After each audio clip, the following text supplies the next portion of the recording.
And we should be live. Hello, everyone, and welcome back to the Back Pew, which is now a genuine podcast. Today's guests are Paulogia and Shannon Q. Shannon Q is running a bit late, but we have Paulogia on. Say hi, Paul. Hey, everybody. All right, now... Nice. Yeah. So now... All right, so first off, a few announcements. As I said before, this is now a genuine podcast. You can subscribe directly to the RSS feed if you're a nerd, or you can just listen to it in most places that you would listen to podcasts. This includes iTunes, of course. We also have Google Play, Stitcher, Spreaker, Podbean, for those using more fringe apps for some reason. There are a couple places that we're not on. We are not on iHeartRadio or Spotify. iHeartRadio, because in order for me to be on there, I'd have to have like some premium thing on Spreaker, and that costs like $5 a month for something that everybody else does for free, so fuck them. And Spotify, because we need 5 episodes, and we simply don't have that yet. With this episode, we should be more than halfway. Also, I am sorry for the schedule. It's been really hectic. I know we did 2 shows in a row, and then I went without it for 2 or 3 weeks. I'm sorry, I'm trying to get this on a regular schedule, but my schedule has been hectic. But I believe I'm going to start doing this every other week. This week, not next week, but then the week after that. You get the panel. That's where these live streams will be held in the future. And this is where the videos are going to be uploaded to. I'm not going to keep it on this channel. Definitely subscribe to that channel to let me know that you are interested in this. You can also support me on Patreon to help with the production of not only this podcast, but everything else I do on my channel. Now, starting, well, I guess this episode, I have a special tier. If you pledge enough a month, then you will get Audible credits in the podcast. Now, the only ones this month are the users Patreon Dan and Martin Polsmer, although Martin did not claim the tier, which you have to do, although I guess he didn't claim it in time, but he asked for it and he met the requirements, so you're welcome, Martin. And with all of that out of the way, we can start the show. How you doing, Paul? I'm doing all right. How are you? I'm doing pretty well. So we have to get, so in order for us to get halfway, we have to produce half an episode tonight. That's what you're saying? Oh, Shannon, I think you're we on can now. do at least half an episode. Can you make it that long, Paul? I think so. Good stamina. I'm good. I can attest to that. Well, thank you guys for being here. Are you ready to dive into whatever this is? Whatever this is, looks fascinating. That's not the word I use. Well, yeah, maybe. As you can see, this is a little bit older, so don't try to call that number. It probably doesn't work anymore. But let's hear what they have to say on atheism. Okay. So, with that said, I want our viewers to go to the charts that we have here on the screen, and we'll briefly recap what was discussed in some length, in some detail last time. We have, of course, atheism. What does that mean? We checked with Webster's New World Dictionary, and Webster, of course, said it was the belief that there is no God, or denial that God or gods exist. Another textbook, So notice that it says, or denial that God or gods exist. There are 2 totally separate things, right? Well, this is... Go ahead, Shan. I'm just marveling at the extendo pointer stick that he's using to point it as really high tech. Mark, I like how they use multicolored markers so that it would stand out too. I'm just like, I can't get past that. You go ahead, Paul. You probably have valuable things to say.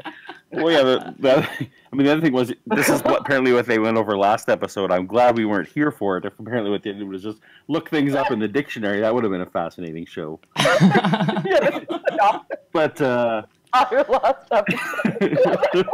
Why didn't they just write it on this piece of paper and not even do the last episode? Yeah, no, belief and denial are very different things. Obviously, like, to deny something, you have to somewhat at least accept that it exists, wouldn't you? I mean, I don't deny that they exist. I guess it does mean that if you deny the existence. Obviously, this is not,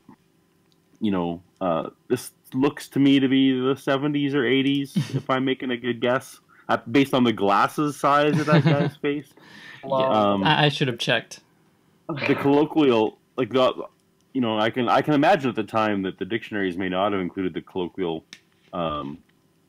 definition of atheism, which would have been, just lack of a belief, which most dictionaries now have as their second definition. But straight up just denial that God exists. That's one of my least favorite things people say about atheists. You're just denying it because you want to sin. I mean, they may as well put "you want to sin" because you want to sin on here.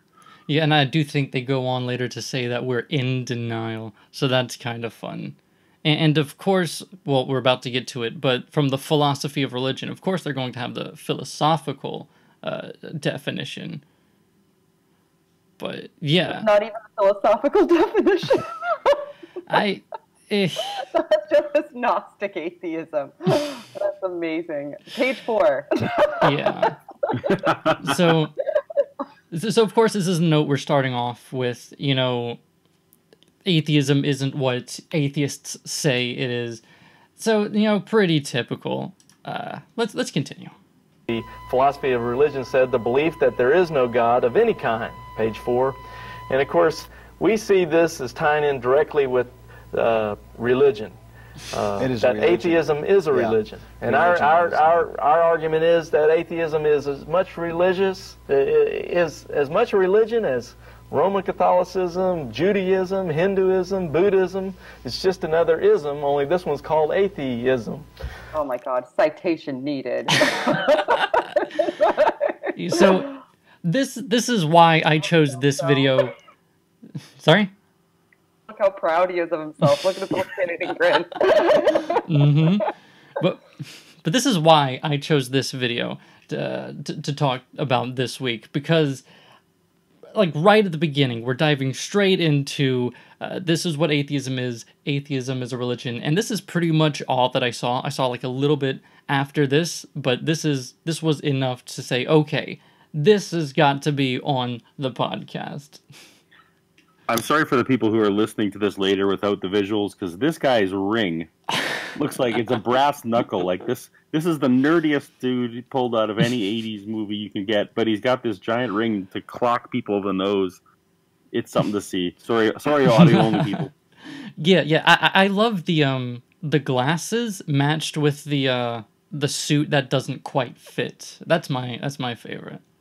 I like that. Like his sleeves are protruding out so much that they're just pouring out when he lifts his... I mean, obviously none of that has to do with the arguments, but it makes the presentation a joy. Oh yeah. I can't see that just so that they can have a nice picture painted in their mind of exactly what it is that we're looking at. Oh yeah. And if you want to enjoy the visual experience, subscribe to the channel. Links will be in the show notes for you podcast people. Okay, and it's a religion, and as we see here in Webster's new 20th century dictionary, the definition of a religion is, of course, any specific system of belief. So I find it interesting that they have to go from Webster's New World Dictionary to Webster's new 20th century dictionary. Two totally different dictionaries for something that they're trying to connect. Makes me feel like they're cherry picking. Like, oh, this one works for what we're trying to say. Yeah. And of course, definitions are only reflective of usage. That's all they're good for. They are not prescriptive. They don't tell people. You don't appeal to the dictionary to get a new word put in there and say, "Hey, I would like everyone to use the word the way I use it. Like, please, people at Webster's, slip this in here." It's just reflective of usage. So anytime any speech opens in the dictionary, please don't open your speech with a definition from a dictionary. Anyway, it's not useful. Confounds me so much too that like, why do they need to make atheism a religion? That always perplexes and confuses me. So why do they wish so hard for it to be, so that they can accuse us of being as dogmatic as they are, so that they can have, you know, better constructed straw men, like, you know, prettier straw men to tear apart. Oh yeah, that's pretty much it. You know, if atheism is a religion, if atheism is a claim, if atheism is a belief, then it can be shot down and disproven just as much as any actual belief or religion or system. If it's a lack of a belief in a god, then it's not something you can necessarily attack, aside from, you know, proving God. Yeah, but it's almost as if they understand that they're dragging people down to their level. They're acknowledging that they are, like, they're saying, well, I might stink, but you guys stink too. And it's like, well, I think it's just an acknowledgement that they're trying to drag someone down to their level. Mm-hmm. It feels like to me anyway. And also a part of it is that, you know, every other Christian preacher, well, most every other Christian preacher is also saying atheism is a belief and atheism is a religion. So they don't get their understanding of atheism from actual atheists. They're going off of what other Christians tell them because that's what they learned in church. So that's what they teach in their church, and it just gets passed around that way. In fact, what's on the yellow paper here might be more accurate than what they get at the pulpit anyway, so maybe this is doing people a favor. Well, they consulted 3 separate books, so that's a big deal for them. Usually they're one-book people. Well, that's true. But I mean, when it agrees with them, right? We see up here in these first 2 definitions, worship, conduct, etc., often involving a code of ethics and a philosophy.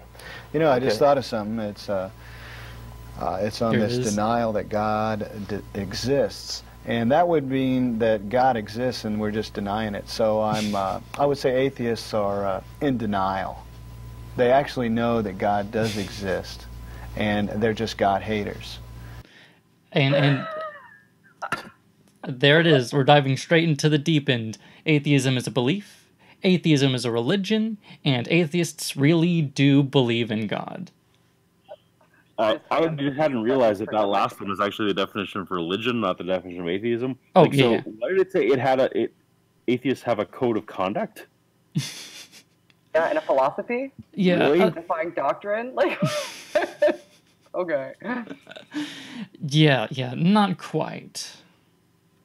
And, just like present it. Like, we're not going to connect the dots at all. We're just going to say, this is what atheism is, this is what religion is, and then we're just going to say atheism is a religion, and then just mic drop with like indignant, smug looks on our faces. But I swear, sometimes, I'm not saying these guys are going to do it, though I wouldn't be surprised, but they'll say, oh, atheism leads to communism. Atheism has this philosophy. It has no morals. It has that sort of thing. I'm hoping they don't tie it in with that, but given the start, I'm not hopeful. But just in case you have anyone listening who is not, you know, on board with what I think the 3 of us would call atheism, like, just to be on the record about this, we feel that atheism is the answer to one specific question, and that question is, do you believe that there's a God? And if the answer is no, then you're an atheist. And that's literally the only thing that you could tell about an atheist is the answer to that one single question. Oh, yeah. I probably should have included that. And they're in denial, you know. So we all know about people in denial. You know, you got to face the facts. Well, I think you guys just need to face the facts. I mean, you know in your heart that God exists, but come on. You can't live in denial forever, right? This stuff infuriates me because I tried so hard to continue to believe. Like, it literally, like, I am an involuntary atheist. I became an atheist through no choice of my own. I just had to be honest with myself that I couldn't, I was believing anymore and be honest with myself. I didn't make a choice that, you know what, screw it. I want to, you know, drink and have sex with all the people, and, you know, I want to shoot someone and then rob some people of some stuff. So, you know, I'm just going to deny God because apparently that's the solution to that problem. I couldn't logically hold the idea. Oh, well, if that was the case, then you wouldn't be doing all this stuff on YouTube that you do. You have to be pushing back for some reason because you're in denial. That's right. I want everybody to see my denial. That's sure. At least guys like Saitan Bergenkate, or however you say his name, at least he acknowledges that perhaps that denial might not be conscious. He at least is trying to pretend, oh, maybe you don't understand that you are. But this guy looks like this smug face is definitely saying that we are just actively sitting around holding it back like some kind of dam we've built around ourselves. I wonder how many times these two high-fived each other when they were putting this presentation together. Like, get it, guys! Man, this is gonna get them. You're like, man, oh man, guys, wait until they see this. Look at this stuff we wrote down from these 3 books, guys. Oh man, we're getting promotion. Yeah, they really got us. They got us now. Atheism. I'm done. They win. I'd like to say about atheism, as long as you mentioned that fact, that atheism is sort of like it's almost like you have to take a mental drug. You know how you can take Novocaine to deaden the nerve endings or something? Well, I almost think like atheism is like a drug, a mental drug. Instead of Novocaine, I would call it like stupid cane. And you take this drug that deadens your concepts of reality. High five. I'm crying. I'm crying. Oh my god. Oh, the psychologist in me doesn't even know where to start. Once you get hooked on the atheism, you're not going to go back, and it's just going to deaden all of your concepts of reality. Not kill your concept of the reality, but deaden. I mean, they were just using the dictionary. Surely you could have kept using it for a little bit. I know, or just looked up, like, is Novocaine a mental agent? Like, just real quick. Well, no, he understood at least that Novocaine wasn't a mental drug. He just didn't have the vocabulary to put together what it should be called. What he was trying to do, he was trying to make it out. Novocaine makes you numb and deadens your nerve impulses, blocks your nerve impulses from being processed. So I get what he's trying to do here. It's just, God, like it doesn't understand anything about neurology at all. Just you can't just hold an idea and then the thought of that concept just suddenly shuts portions of your brain down and lowers your IQ. It doesn't freaking work that way. You're not just like, I thought about atheism, and then all of a sudden you're like, I can't remember how to use my hands. It doesn't work. I don't remember what it feels like to feel bad for someone. I just have no morals now. What is this new atheism thing? The two of you are hooked on stupid cane, and you know it. And that's what's causing all your problems. I know. I just woke up one morning and I was like, I want to sin. And then the moment I said that, I was like, I don't give a shit about people anymore. And also, I can't remember where I put my stuff.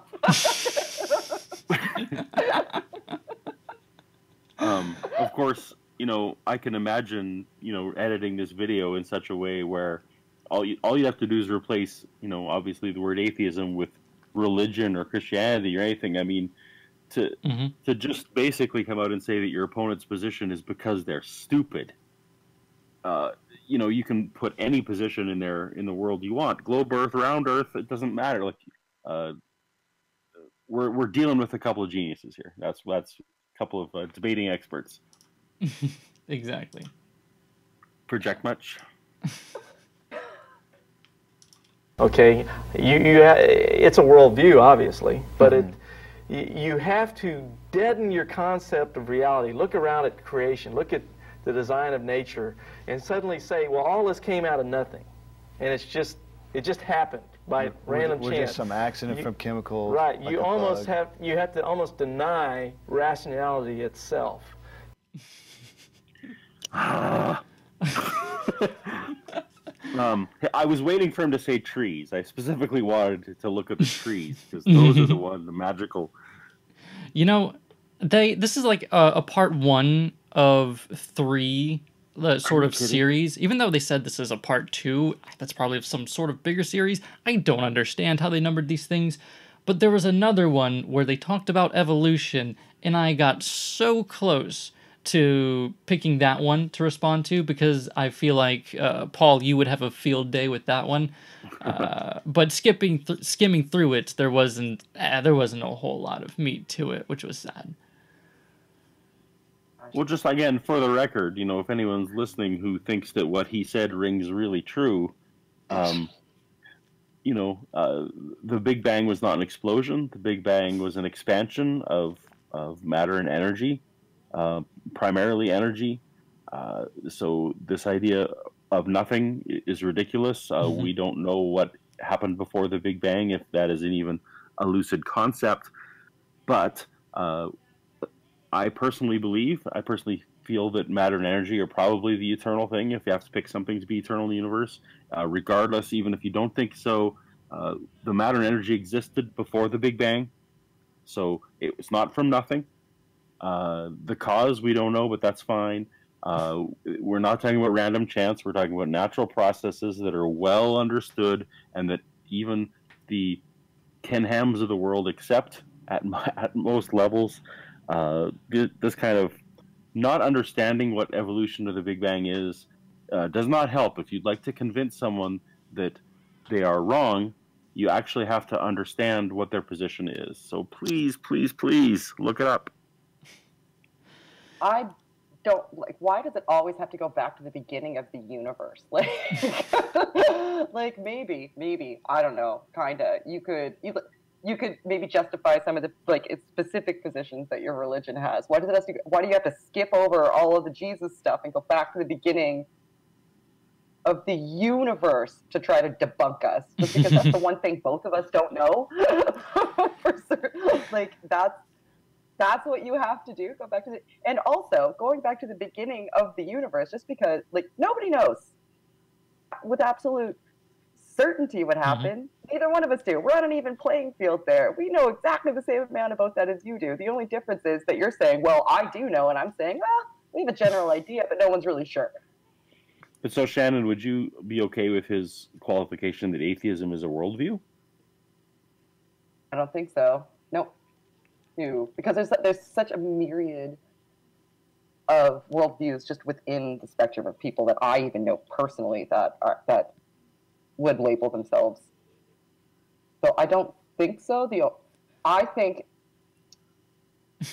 that you could really look at it as a worldview is one of the reasons that I think that it's a good idea is because you're no longer constrained by ideology when you're assimilating new thoughts, when you receive new information. You no longer have to fit that information into a box until it bends or breaks.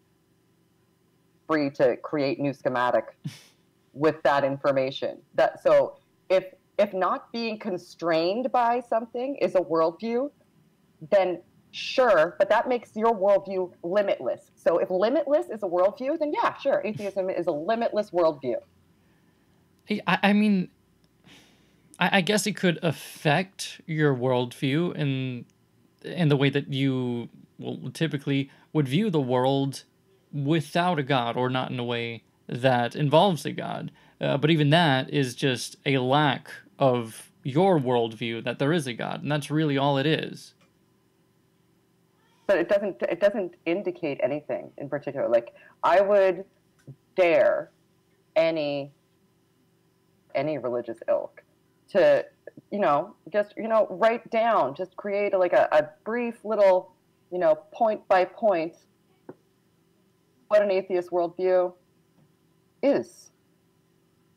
Mm-hmm. See it. Let's see how many people actually fit into what your definition of that is. Like, if it consists of more than that, we don't believe that there's a God, I'd be surprised. Unless then your list is too long. Other than that, what else is on the list? Yeah. Let's see what they say. Yeah, well, but I did want to say, as far as when they go back to the Big Bang or the primordial soup, that's really because they can put it in a way where it sounds ridiculous. Like, oh, these atheists, they believe that nothing exploded and became everything, and that we just crawled out of a soup. But I mean, obviously, there's a lot more nuance to it than that. But I think that's really what it is, just trying to make us look bad. My favorite this last week was I heard Kent Hovind debating someone, and he was talking. He was talking about amoebas. He said, "Well, amoebas can't have evolved because when they crawled out, how could they find someone to marry?" And that made complete sense to everyone in his audience. Well, yeah, who would the amoeba marry? So, I mean, that's the level. Exactly. I don't think we're dealing with much more mental power here, but let's hear it. To make a statement like that. Yeah. So I think atheism is like taking a drug. It's a self-induced psychological mental condition. Totally. That, really, in my opinion, is kind of a detriment to the culture.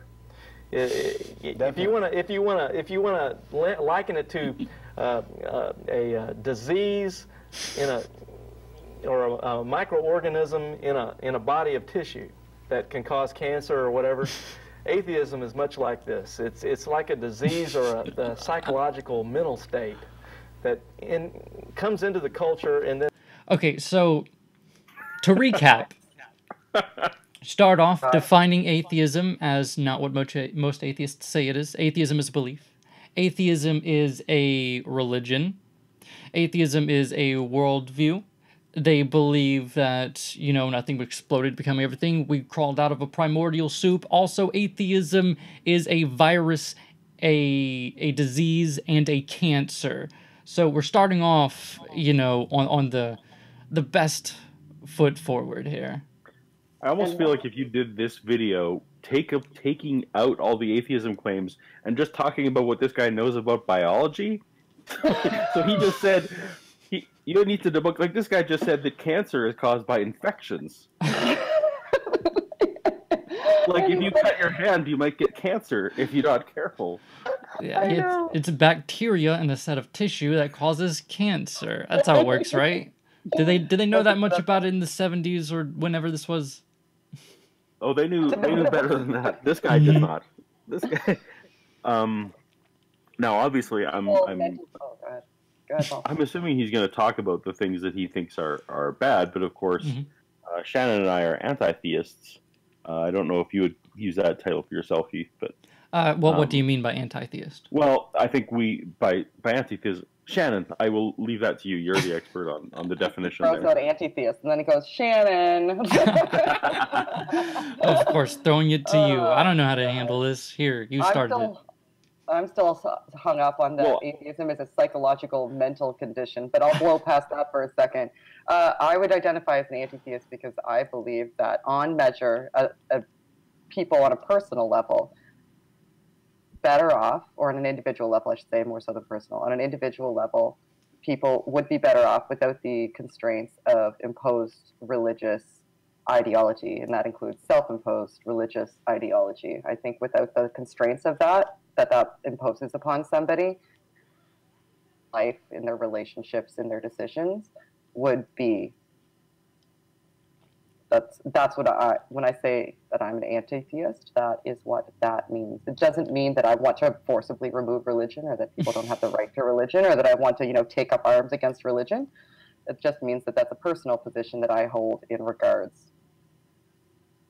And my version of that is very similar, but I actually also, and I'm sure Shannon does too, I extend it to the society at large. I feel like in all cases, the net benefit that is provided by religion is less than the net harm that it does, and that if religion was removed from society, a la some Star Trek utopia, there would be a net benefit to society for doing so. So it's funny. It's just funny because this guy is, and I get that it's at that point it's a somewhat personal opinion because we have only one world, so we don't have test cases. We can't say, well, there's a world with no religion. You know, we can't do empirical testing on this, but we have the opposite opinions. Obviously, this guy thinks atheism is causing societal problems. We think religion is. I would love to point to modern societies in Europe, say Sweden or Finland or some of those countries where, you know, there's next to no religion and they are prospering in peace above most of the rest of the world. Mm-hmm. Yeah, and I would agree with you on that, but sorry, there are other people that live with me. But Me too. Yeah, I don't know if you could hear them back there, but I could hear That's them. right. Yeah, I would agree with you on that. Though I personally, I'm not necessarily so antagonistic to religion because I don't feel like we're ever going to get rid of it. I recognize that people aren't going to think the same way that I do. They just can't. People are always going to think dogmatically and superstitiously, and religion, there's a reason why there's so much religion in the world, because it really appeals to people. So I don't think this is a requisite, but I wouldn't personally call myself an anti-theist because I feel like trying to antagonize religion or minimize religion. You said something interesting twice there. You said you've used the word antagonist or antagonize a couple of times, and that makes me feel like maybe I misrepresented myself. I probably I think that that's a misnomer. I think that that's a common think about somebody who identifies as an anti-theist. That isn't necessarily true. I don't believe that to individually deconvert people. I'm not a door knocker. I don't want to go on people's doors and say, have you heard that there is no God, right? It's essentially just personally think that these types of issues are worth being in the general discussion, and based on the general discussion as I've seen it thus far, that is the case. Now, it's not a call to action. Okay. Which is, I think, what people think. So people are hesitant to identify as it, which is respect. Like, I completely respect that. I'm not suggesting that you should. But if you're not, or if you're attesting to the reasons that you're not, antagonistic makes me feel like I didn't represent as adequately, because that's not a component of it. Do you understand why? I'm sorry I interrupted you, but I heard it twice, and I was like, oh. Yeah, no. I completely understand. I think I just assumed that that's kind of what went with it, and also, like, I feel like that's the kind of stigma around it, so that's why I don't call myself that, because people will think of me that way. But I also haven't really heard it presented. I haven't really heard it presented the way, you guys say it. So in that way, yeah, I suppose I would be an anti-theist. But I think I've heard like several different ideas of what anti-theist would mean. So, well, as always, and this guy is very guilty of it. As always with labels, the best thing to do is to actually ask someone what they think, as opposed to bringing your definition of their label. I don't care what label it is. Ask the person. It takes just a minute, and then you can carry on from there. Oh, yeah. And just really quickly before we get off the topic, I just want to say that one of the reasons that I do identify publicly as such is so that these conversations can be had, because I think that a lot of people are hesitant to take on the label because it has such a stigmatization in a negative context. And unless somebody instantiates what the label is publicly and helps to clarify that, then we'll never get past that stigma. And that's one of the reasons that I do it publicly. So sorry to get off this delightful video. Oh, no. But, it's Paul's fault. As always. I'm just sitting here minding my own business. No, I mean, that's something I think I needed to figure out eventually. So, no, I mean, thanks for chasing that rabbit hole. Hopefully the listeners will learn something. But let's hear more about how atheism is a mental disease, disorder, condition, virus, bacteria cancer. It seeks to destroy that culture almost, in that it goes against the grain. Yes. And it fights against what most people see as obvious, that there is something out there that created all this? Well, along those. So, there are people out there that are militant atheists. Yeah, that's a better word to describe what I was thinking of. Militant atheists that are actively seeking to deconvert them. Sure. Is this an American video? I assume it's American. I believe so. Because one of the things that we're seeing now, in the media, or at least I'm seeing in social media, when you look at the new Supreme Court justice that's being examined and that kind of thing, I'm seeing a lot of this argument, and that is, we Christians are the majority, so the rest of you should shut up. Oh yeah. And it's just funny that this looks like it could be 30 or 40 years old, and that argument is still there. It's that we are the majority, so the rest of you are obviously like against the grain. Why don't you just put up? Why don't you just go along? Why don't you get out of our country if you don't want what we want? It's just disturbing. Yeah, I mean, are they trying to say they're saying it's a disease because it's going against what most people believe, but because most people believe it or find it obvious doesn't mean it's correct. Sure doesn't. And I can't get past the staging that they chose. Those books, weird things stick out to me. There is no way that they were just sitting there reading all 37 of those books that are haphazardly set out in front of them. That was a purposeful staging choice. That's supposed to set the tone that look we read to do this. But also someone was sitting around going, well, how many books do we need to seem smart? Like 15? And also, we can't stack them neatly because then it'll look like we weren't reading them. It has to look like we've been all up in this book's business. So we have to kind of... I wonder whose job it was to make it look like these are the used books. Anyway, sorry, I have... No, I believe like every now and then they'll say something like, oh, if you read or look into this book, this is where we found this information, or as this book says, and they hold up the books to demonstrate. I think I saw them do that. I'm not sure. Maybe. So Answers in Genesis is not the first to do that? Run a whole program just to sell books? Wow. What? That's a flow that existed before. Yeah, maybe if we're lucky, we'll get shilled their book. Let's see. Lines, I'd like to add that the Bible states that we are born with an innate knowledge that there is a God. And a matter of fact, the desire, we feel empty without Him. And so hopefully that emptiness would lead us to find Christ and then have that fellowship restored with God. Not everybody feels as empty as you do without religion. You see, religion can very well be used as a coping mechanism, and I believe that's really what they're referring to here. Like, oh, I use religion to cope with this. I didn't feel full without Him.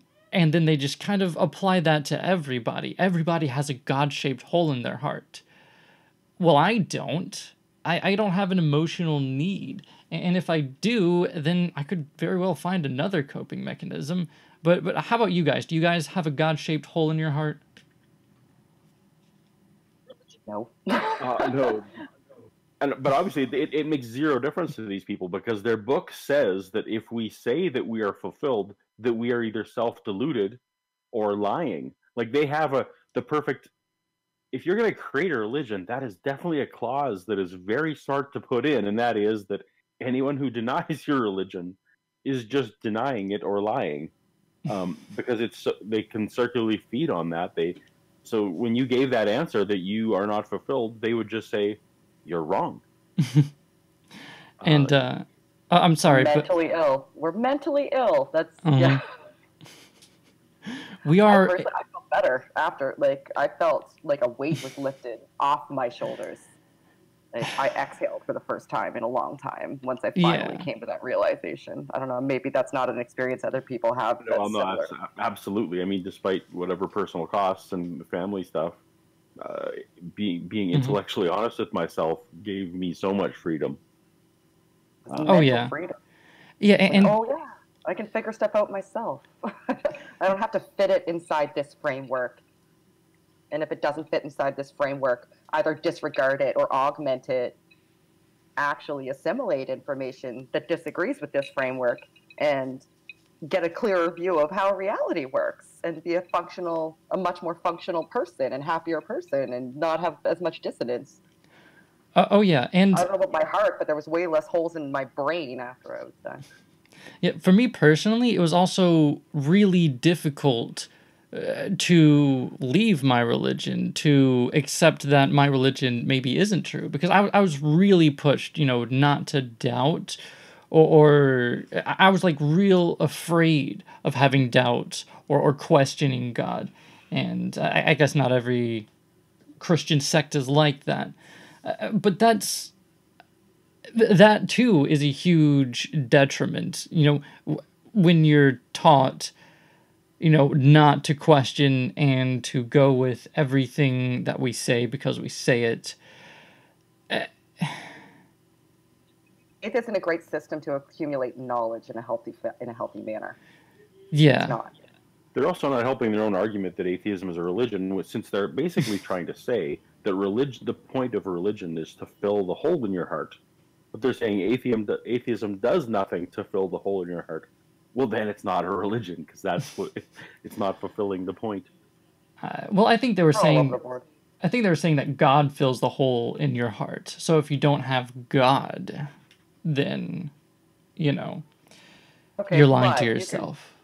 You cannot have any religion, believe in God, and why would God still not have that hole in your heart filled? Like, these arguments are confusing. Like, you could have a deistic perspective. What would they say to a deist who doesn't subscribe to their religion or any religion at all, thinks it's all garbage, but still believes that there's a God, and has created essentially kind of their own views based on research and studying and their perceptions of the world as to what God is, but doesn't subscribe to any religion? What would they say to somebody like that? Does that person have a hole?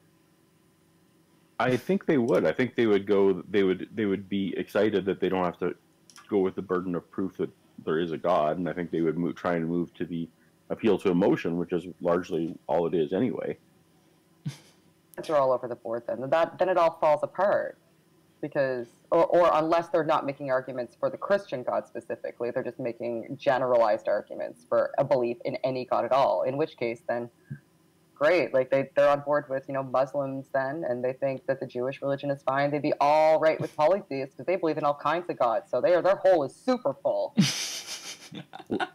Well, this particular episode seems to be about dragging the atheist straw man around on the street. Yeah, fuck us. Well, I mean, we're not even 6 minutes into the video, so. And this is like an hour long. This is like an hour long. I don't know if this was a broadcast or what. So, yeah. Also, I'm terribly sorry to everyone who just now joined us. Turns out this stream was unlisted, so the only way to find it was through Twitter. I apologize. Setting up this particular episode was just absolutely bonkers because I was trying not to make any mistakes, trying to get everything right. And I still have a whole bunch of stuff messing up. I'm sorry. I'll get better in the future. Anyhow, let's continue. We're all set. But you want to see what atheism does, look at communism. Okay, there. I knew it! I knew it! Bing, bing, bing, bing. I forget if I actually said that or if I was thinking it loudly, but goddamn. You said it. I wish that there was. We should have placed, instead of saying, I wonder if they will, the next time you do something like this, you should just start a poll, like, at what minute mark do you think they're going to call it communist? Like, everybody in the chat, put a timestamp in. That's true. You can do your atheism as religion bingo card. Oh, that's a good idea. We should do that. Solid. Okay. Communism. Can't have knowledge and what else. There's just so many things that could go. You should do that. Please do that. I'd get a bingo card. I'll try. Not sure exactly how to implement that, but yeah. So Yeah, so atheism leads to communism, or something along those lines. They're really painting a nice, healthy picture of atheism, of us atheists. This looks like right around the time when Rocky IV might have been coming out, so they were probably really scared of communists at the time. Yeah, I made a list too of like what we're. I've lost track. So we have a mental condition. It's a religion. Mm-hmm. Exactly. It leads to communism. Infection. It's like a bacteria. It's a cancer. Like you know that cancer-causing bacteria that we all. Across the grain. Yeah. It causes us to be numb. We're deluded, and we're in denial. Oh yeah, oh yeah. It's. Oh, I'm definitely asking my pharmacist about stupid cane later. I think you already have it. Looking at your YouTube channel, you already have it. Yeah. All right. An atheistic, well, they control the people because they don't want any beliefs hindering their government control over the people. So what you have is these oppressed people that have no hope, that are totally empty. You can look in their eyes. You see the poverty. You see. Have you looked into a communist's eyes? I don't think this person has. That is the opposite of look at the trees argument. He's saying look into the eyes of the people too. He's saying like if you look into the communist Look people, into their poor little communist hearts. See what atheism has done to them. I mean, it's not about, you know, the political situation. It's not a political movement. It's not, you know, anything about that. It's the religion specifically that led to communism, that led to that dead look in their eyes. But he even said himself that they don't want anybody having any. Okay, well then obviously atheism's counted out too, because according to their stupid whatever the hell dictionary definition, atheism is a set of beliefs. So that would fall under their gamut. So it's a self-defeating argument. They're just stupid as God. I can't keep track anymore. It's like I feel like I'm kicking a baby. That's what I feel like. They're that dumb. He is like Alex Jones level of like about to like start spitting when he's talking. Oh yeah. And now I'm fairly confident that this video is from before I was even born. But I feel like this may have been from a time where there was like a much bigger push against atheists, a much bigger stigma than there is now, where, you know, growing up, I used to hear a lot of the things that they're saying, that atheism is a belief, it is a religion, Big Bang is an explosion of nothing, but I haven't heard it like as densely compact as this, and I feel like that's really starting to fade out, and it's kind of hard to come across now, which is, you know, a shame for people like us that respond to it on YouTube regularly, but I'm glad that stuff like this isn't that common. Well, this is 100% pre-internet. Like this is absolutely, like these were not facts that someone could look up and check, and probably, you know, similarly to, say, you know, homosexuality issues or, you know, discrimination in the same time. It's like you may not have personally known someone who was out as gay, because of course people were less out. So I certainly know at this time, like, you know, in talking to my parents now, they didn't know people who were out as atheists. Like, so it's easy to build up this boogeyman when the people you're talking to don't know anyone personally who even uses the label. So obviously the kind of thing that all of our channels do, which is try to normalize the word atheism and normalize what it is like to be, is going to make this stuff look even ridiculous to the most ardent fundamentalists, I would think. Oh yeah. The economical chaos. You see that communism doesn't work. Well, atheism doesn't work. Because they're totally interconnected. You know, if there's atheism, there's communism. If one doesn't work, then the other is just out the window as well. Communism is not based on atheism. My non-existent God. the way they get around it, though, is that communism was repressive to religions, but it wasn't because it was because they didn't, because the state essentially was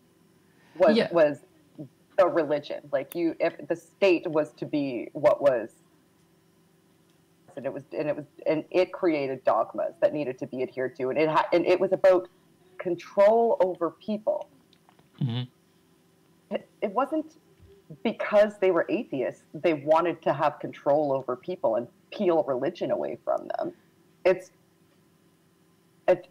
frustrates, because every time I hear the argument, atheism has killed more people throughout the world than all the religions combined, I'm like, no, it fucking hasn't. Communism has. Yeah, and that's what I usually... Synonyms. That's what I usually say when they bring up communism and Stalin and Mao. I say there's a difference between atheism and state atheism. I am not advocating for state atheism, not advocating for it either. But yeah. But of course, the other thing I like to add on the end of that is like, well, let's pretend that every murder that's ever happened in the entire history of humanity was committed by an atheist. That tells us nothing about whether a God exists. Yeah. It tells us nothing at all. It just tells us of perhaps the societal usefulness of religion. Nothing about the truth of it. Exactly. Okay, so I just wanted to point that out, that it's very dangerous to society in general. Not to mention, why should we have any morals? And there is no reason. There it is. Bingo, Yahtzee. Under the B, no morals. No morals. Oh boy. And you know, I love stuff like this because it really shows that these sorts of things that we hear even to this day, they've been saying for a long time. And you can even find debates that are hundreds of years old showing that atheists have been responding to these things in the same way for a long time. If I could actually be so bold as to plug Shannon's podcast, which I'm not on, but Shannon's Heathen Hour podcast last night had Richard Carrier on, laying out a great case for just the evolutionary necessity of a moral system, and you know, and he laid it out brilliantly. So if you're still in doubt on this point, that would be at least one resource to check out. Obviously, it's been debated by Sam Harris and many others, but we're a social species, so therefore some sort of morality is going to evolve, and as time goes on, better moral systems beat out lesser moral systems, which is partially why we have a New Testament and an Old Testament. And then, of course, some testaments after that people disagree whether they're part. Yeah.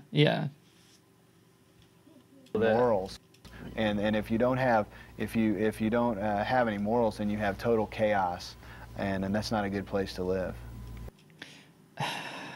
So why am I not drinking? I'm sorry. Why am I not drinking? That's why we see in prisons, for example, that, you know, the vast majority of the population are religious, and the atheists are drastically underrepresented there.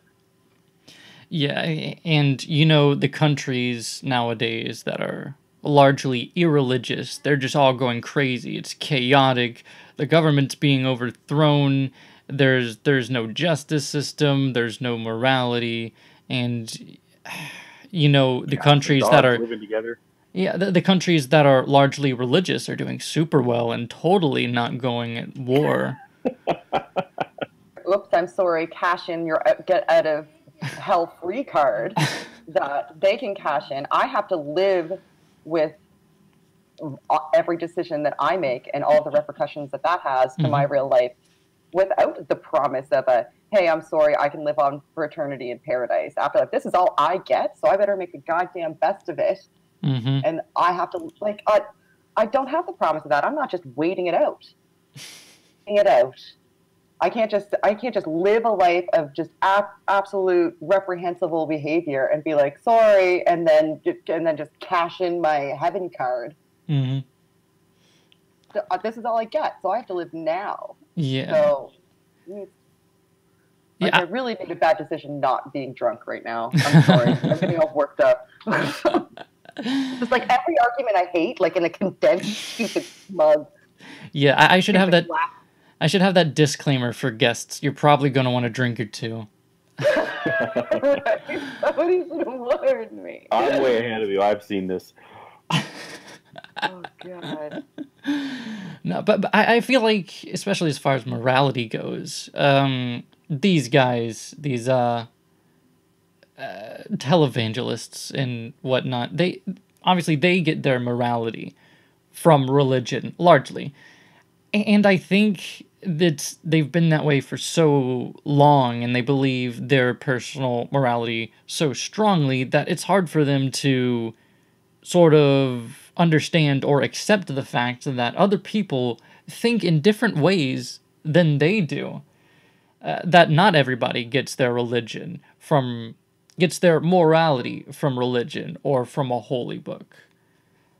And of course, they don't either. Like they haven't thought this through to recognize that they cherry pick parts that they think feel good to them, and they ignore parts that don't feel good, and that they really have evolved their own morality that may be Bible themed, but they're definitely not adhering to everything in the book. Yeah, anyway. Yeah. It's not objective. It's not whatever the Bible says goes. They're interpreting this the way that makes them comfortable. Smashing babies on rocks. Yeah. And they'd be getting bears to kill kids. They're not stoning adulterers or people that have been raped. Or not allowing divorce under any circumstance. Like they're not following the things they think they are. They might even be boiling goats in their mother's milk. We don't know. That's Old Testament, guys. We've moved on. We're on a New Testament. Well, the rest of it was New Testament.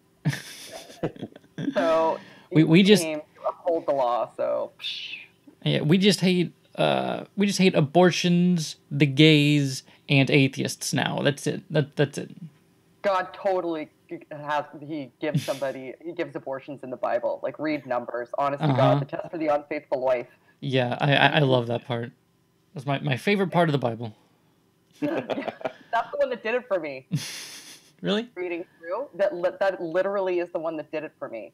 As I was reading through, I'm pro-choice, but I was trying to grapple with a bunch of stuff, and I turned to my faith when I was really, really faithful. And I was like, you know what? I've never read it cover to cover. I've only ever read it like in passages, at the time, because a priest, let's say, suggested this passage will help you right now, that sort of thing. Oh, yeah.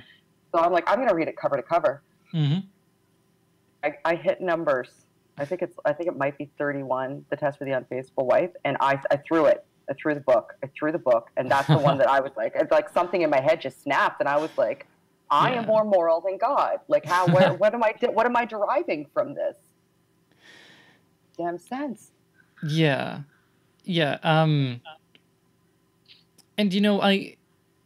there's a quote. I should know who it's from, but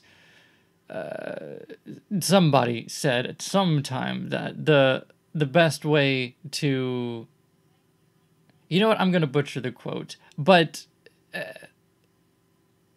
the best way to deconvert someone is for them to read the Bible. There's totally butchering that quote, but and I didn't really believe it at first, but come to think of it, I only really started having my doubts after I decided to read the Bible for myself. Not necessarily cover to cover, because I started in the New Testament and was just bored all the time. It's really boring. If you ever tried to read the Bible, it's really boring. I don't recommend it. But so much lineage. So much begatting. Yeah. Even skipping over that, it's like the stories are just uninteresting. But yeah, really, like, sort of seeing how the Bible unfolds and the exact nature of what it is, it really it's not very inspiring unless you're cherry picking it. A lot of people think the New Testament is the story of Jesus in one long narrative. Oh no. They don't realize that it's essentially several different stories that are similar, many ways different and disparate from one another. Like even the lineages that lead up to Jesus being born. For starters, they're the male lineage, and the last I checked, Joseph wasn't God, so he's not his father. but even those are different. Like the lineages track him back to David, they're disparate. They're not the same, even in between the Gospels. And they go through Joseph, even though he wasn't his actual biological father, but it counts anyway. I guess it's almost like, ancient people didn't really have a strong grasp about how baby making Yeah, I don't know. The audience, I think the quote you were looking for was Isaac Asimov's.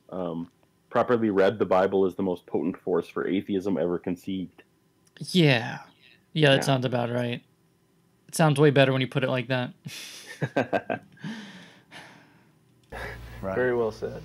Okay, with that said, let's move on then with our statement then that look at atheism...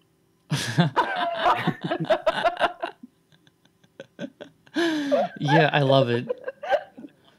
I wish I was... I wish I was there at the time and they had some way of donating so that maybe this guy could upgrade to a laser pointer. I think that this is way before laser pointer. Really? I don't know how old laser pointers are. Like, they couldn't even get it printed. It's all handwritten.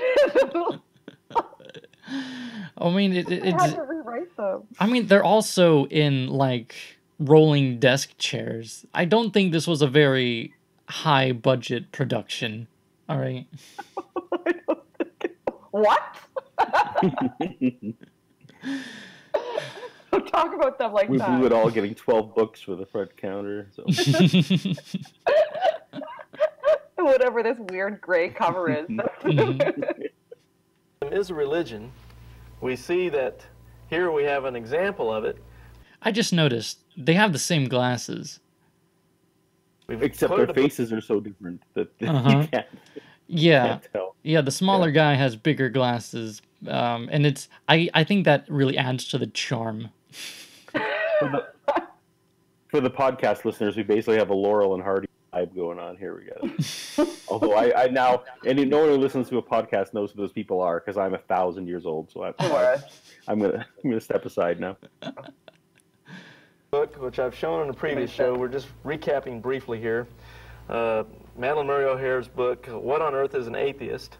And of course, in here, I'm not going to read the whole quote for sake of time, but basically she says that man is capable of mastering the forces of nature, man is capable of creating a social system, materialism's faith is in man and man's ability to transform the world by his own efforts. And of course, another atheist, B.C. Johnson, in the book, The Atheist Debater's Handbook, states, the atheist may claim to know that God does not exist. So he's conflating materialists, and I hate it when people do this. He's conflating a materialist with an atheist, which is so not true. Oh yeah.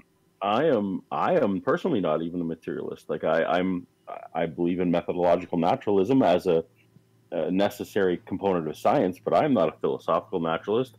I leave open that there could be a supernatural realm that maybe we will see evidence for, maybe we won't. I mean, those are not the same thing. Those are not the same thing. If you're out there listening, you think they are. They're not. Oh, and in the bottom, the last quote that he read is a description of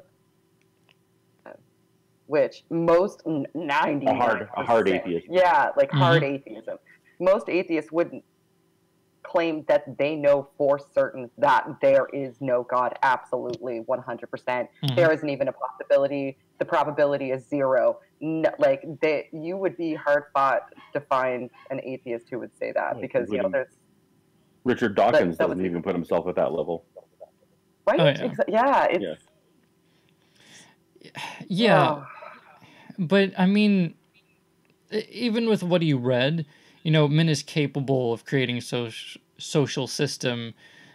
You can do this. You can do that. None of this I mean, of course, it's not talking about atheism, it's talking about materialism, but none of this is saying that you should do this. They're trying to spin this into atheism is a religion, this is their beliefs, this is what they're out to do, but no, like this is a manifesto of some kind? Oh, okay, I gotcha. Yeah, pretty much. So here they have a faith in man, that man is, they believe that man is capable of creating a social system, and that they know that God does not exist. All these seem to be inherent in the attributes of religion. I don't know if this author was an atheist or not, this Madeline O'Hare. Is that really her name? Madeline O'Hare? Anyway, I don't know if that was... This doesn't sound like something that an atheist would write about themselves. This sounds like a theist describing what they think atheists are. Yeah. And... where did he say it? Yeah, he said, oh, they used the word faith. And they're not saying that, oh, we need to have blind faith. We need to accept this on faith. But it's saying materialism's faith is in man, as in materialism's confidence is in man. That's not religious. By anyone's standards. And so with that I just wanted to say on that well, we have a similarity between the Bible and this statement. Well, first of all, man is not capable of mastering, let's say, the revolution of the Earth around the sun, the orbit, tornadoes, and but he is he's a created being, and God made him in his own image. God's the creator, so he's creative, and of course we have faith. Except we leave out God and say the faith is in man. Mm-hmm. And just like many false religions and a pride cult, you would say, what is actually happening is man states that he is God, since he doesn't believe in God. That way he can be God. So it's a big ego trip, basically, is what it is. So we're just trying to be God. As atheists, we're just trying to be God on our huge ego trip. And that's our religion. He called it an ego cult? Is that what he called it? Yeah, it's something like that, yeah. Oh, pride cult. Pride cult. Yeah, that's what it was. Yeah. And back to my last thing, I feel stupid now. Madeline O'Hare was actually the founder of the American Atheist Association, so sorry, Madeline. I'm sure she forgives you. Yeah, and speaking of cults and things, it kind of reminds me of these cult leaders. Batsran Sri Ranish, that was out there in Oregon for a while before he... 93 Rolls Royces, right, give up all your property. Before he got deported or something, changed his name to Osho or something like that.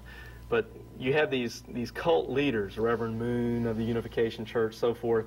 Well, you know, I wanted to quote Madeline Murray O'Hare in a sense, because atheism is a religion.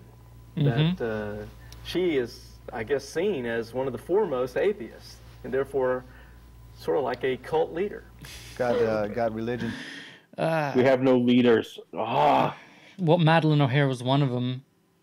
Yeah, who I didn't recognize the name of. You don't even recognize one of the former leaders of our atheism cult. You're kicked out of the atheism cult now. Exactly. It's like not knowing who the popes are. Yeah, you're an agnostic now. You're not part of our cult anymore. Demoted. You've been demoted. This video really hits all the high marks, doesn't it? It's like the most condensed, like anti-atheist bullshit I think I've ever seen. And they're doing it at a breakneck pace too. We're only 8 minutes into the video. Actually 9 minutes 25 seconds, but I did skip a good portion of the beginning because it's just introduction, opening screen, what have you. I skipped to when they actually started saying something, but yeah, not that terribly far into this hour-long show presentation. Whatever. Anyhow, taken out of school. That's one lady. Is that really the whole consensus of the United States? I mean, how did that happen? Right. Ridiculous. He just basically says hating a non-existent God, and he talks about the history of how I don't know what we just cut to. Let's just roll with it. That wasn't me. That's part of the video, but okay. Oh, okay. Atheists in the past used to say, well, live and let live. If those idiots want to believe in some kind of God and their fairy tales, they can believe in all that nonsense. You know, I'm not going to worry about it. But of course, now there's been a shift since Hegel and these other philosophers that lived back in the 17th and 18th centuries, and they have now got this kind of viciousness attached to their atheism, where they don't have this live and let live type of philosophy anymore. They have like a very aggressive attack and destroy religion type of a very vindictive type of thing. So now the list has gotten so long. We are a cancer, we're a religion, but we're also pretty much all anti-theists now. Militant atheists.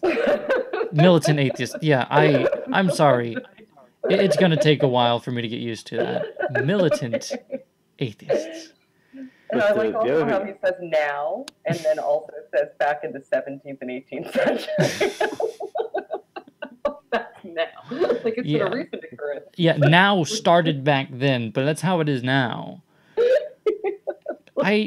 And you know, a part of me can't feel bad for stereotyping atheism so strongly, because this guy is like the stereotype for televangelists. So I guess that's just kind of what we're dealing with here. And on these charts, Dr. Morey makes mention, and now we don't really need a super zoom in of all of these, but basically on these first three charts that we have up there, these first three pages on the chart, Dr. Morey... He looks so confused. I'm sorry for the podcast people.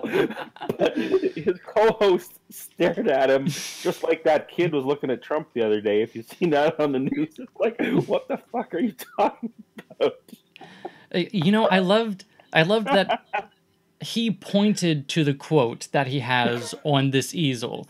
And he's like, this here, we don't need a zoom in of it. And of course, the camera was zoomed in on it. So after he said that, the camera looked away at this other guy with this weirdly shaped bald head. So that cracked me up. Yeah, I'm sorry I couldn't hold that in. No. He goes into how these atheists hate God. They're bitter. They have a rage that seems to permeate their personalities. And you know, I really got that vibe when I was watching both of your videos. You really hate God. There's this rage inside of you, just really attacking God and his believers. It was unbelievable.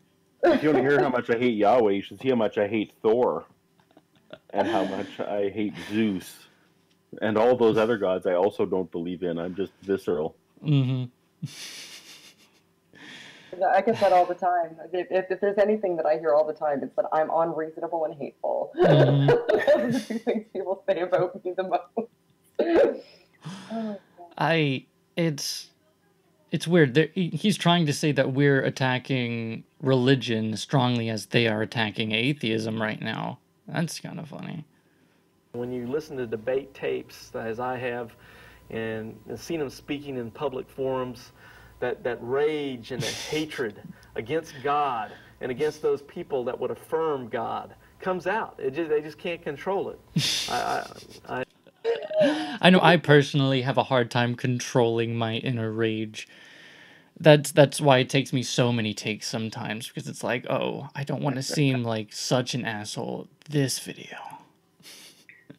Garbage must just be terrified of us. Like, they must just be like, when I meet an atheist, they're just gonna scream in my face and tell me I'm stupid and hurt me, and they have no morals.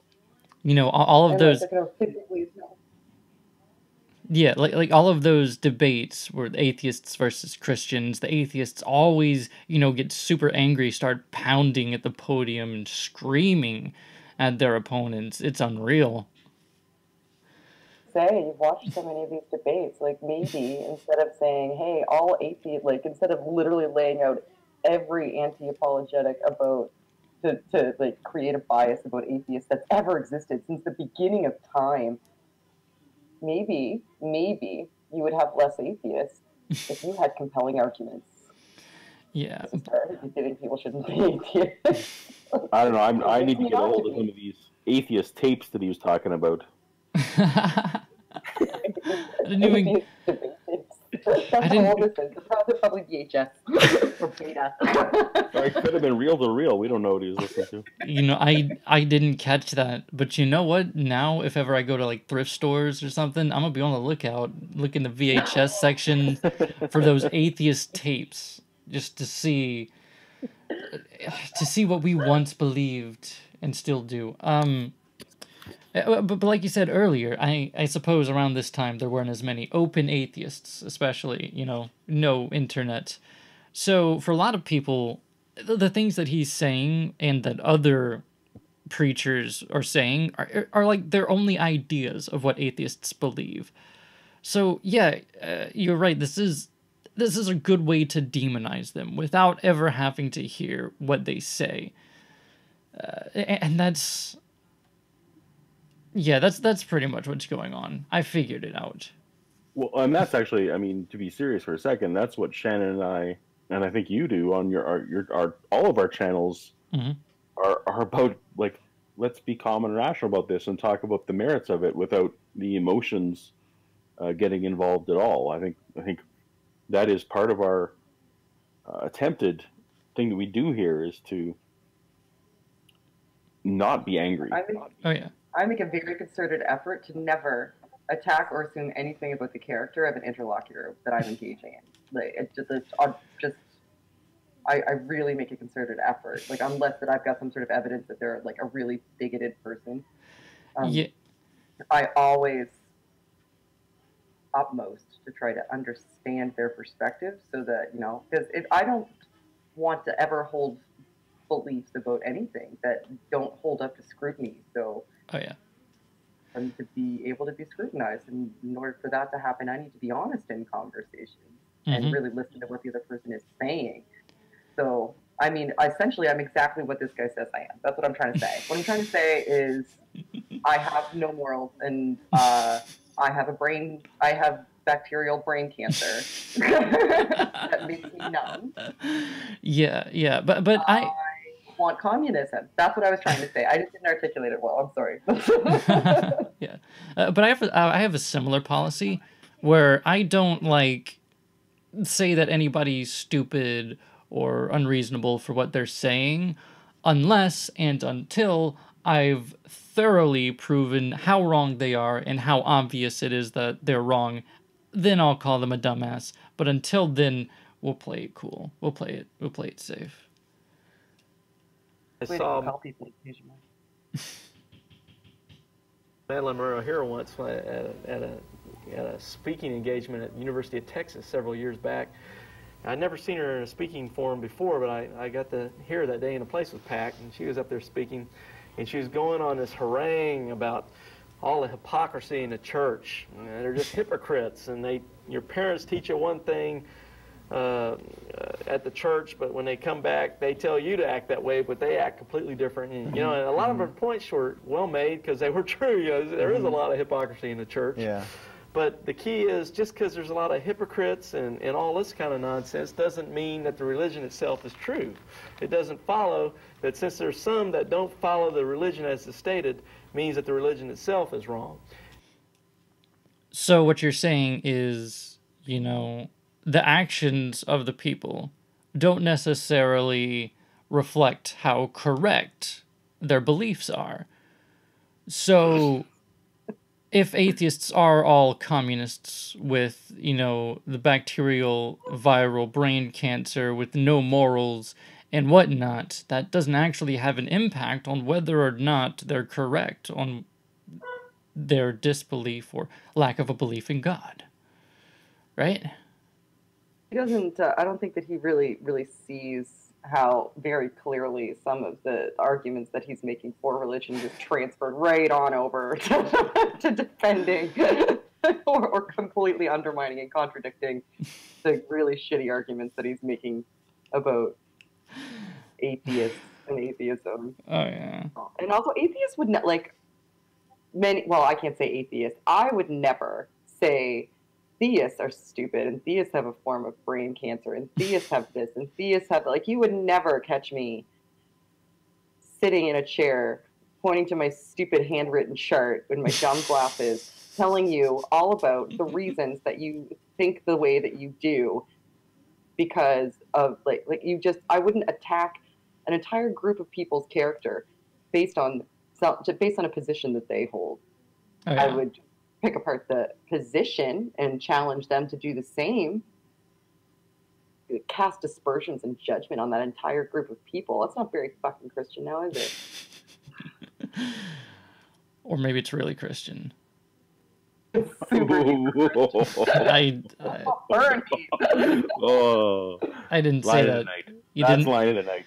You didn't hear that from me though. What? No, what? No. And but that seemed to be her main point that night. But one thing I noticed was there's this viciousness in her tone of voice, this hatred coming out towards religionists. They don't have a brain and all this kind of stuff. And you were just saying that atheism is a cancer to society. Can you hear yourself when you talk? And of course she cussed and swore like a sailor that night, using vulgarities against the religionists and in her normal language. We would think that in common society you'd at least clean up your language a little bit in a public speaking form. Why? If there's no God, there's no morals. Right. It makes sense. Along those. Yes, because linguistic choices are moral. There's moral truth about linguistic. Because Jesus had very specific ideas about which words for poop were okay, and which words they all mean the same, but don't. Before the English language even really existed. Yeah, in 1,000 years they're going to invent a certain language, and they're going to have a word for sex that I don't like. So don't use that. Yeah, well, I mean, I've read the Bible cover to cover, and not once did Jesus or God say fuck, okay? So that's off limits. Oh. All right? If you say that, you have no morals. Your morals are out the window. I do think there was a piss in there, though. That was fun. Well, there's definitely a lot of ass in there in the King James version. Oh yeah. Which I was, as a kid, even felt they made me feel uncomfortable reading Bible verses where they would talk about donkeys. Yeah. And I lost my train of thought. Never mind. Let's continue. Lines, Carry on. I would just like to say that the Bible says that man without God is totally depraved, and he's born with a sinful nature, a rebellious nature that doesn't seek after God. Okay, there is three things that control a man. There is his own flesh, there is the world system, and there is Satan. Satan, a created being. And God's not on that list. It's just those three. His flesh, society, and Satan. God doesn't even make the list of the three things that can control a person. Yeah. And they're born that way? Yeah, that's the thing. God doesn't control you. He gives us free will, and he gives us free reign, and lets Satan control us as much as he will, because, Oh, shit. And we're born that way. That's like the first thing you said was you're born that way. The Bible says they're born that way. Mm-hmm. So, then obviously, and he has to believe in free. Okay, I am giving him too much credit. I'm giving him too much credit. No, he hasn't thought this He through. probably can't spell determinist. So No, this is my bad. even his own theology that Satan has the power to control, like that is having a lot of Christians right now cringing because nowhere in the Bible does it say that Satan has any power to do anything but to lie to people. Mm-hmm. Like Satan doesn't. He's not omnipotent. He's not omnipotent or omniscient. Go ahead. Right. But I mean, in Job, he was granted permission by God to affect things in Job's life, so it could happen. Well, but that's the thing. That was the perfect example. He could only control, like Satan was only given power to control external circumstances. Mm-hmm. Like, so, he's not, Satan's not, although I guess that In the New Testament, demons get into people and do things. So I don't know. It's a mess. Yeah. Stop trying to make sense of it, Paul. Just Yeah. okay.